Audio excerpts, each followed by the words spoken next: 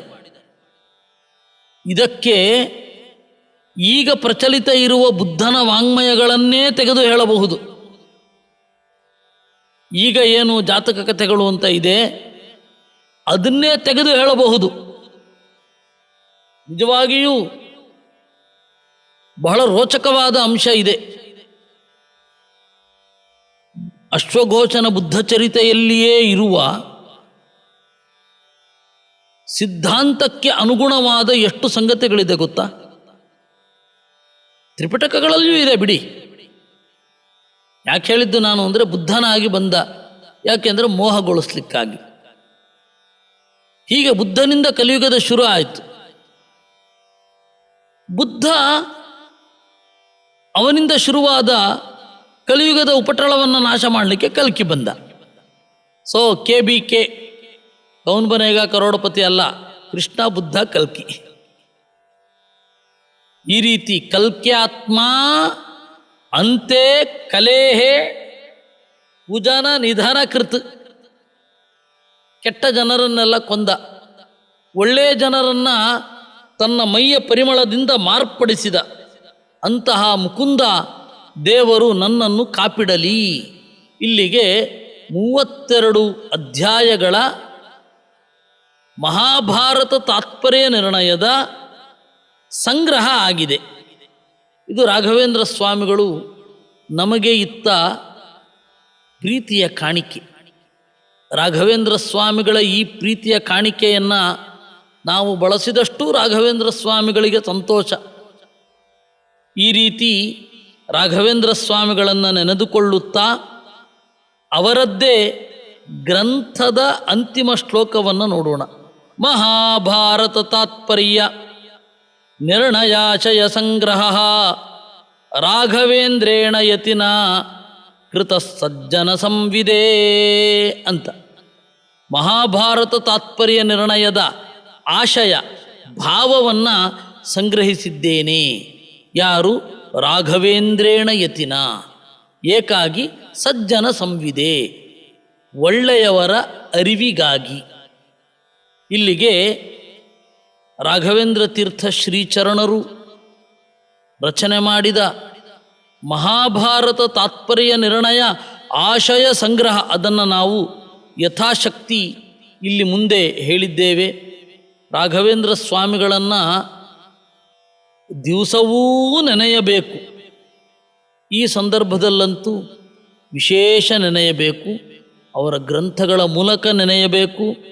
ಅವರಿಗೆ ಅತ್ಯಂತ ಪ್ರಿಯವಾಗುವ ಕೆಲಸ ಅವರ ಗ್ರಂಥಗಳ ಮೂಲಕ ದೇವರನ್ನು ಚಿಂತಿಸುವುದು.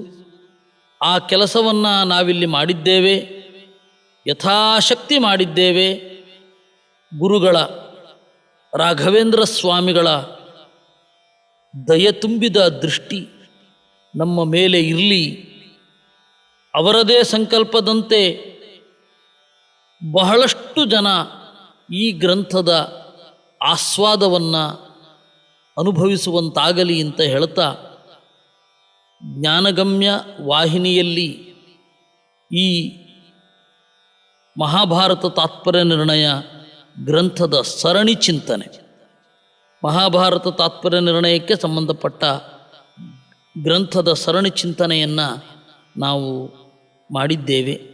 ಇದರಿಂದ ದೇವರು ಪ್ರೀತನಾಗಲಿ. ಈ ಸಂಚಿಕೆಯ ಪ್ರಾಯೋಜಕರು ಮಾನಸ ಅಂತನ್ನುವವರು.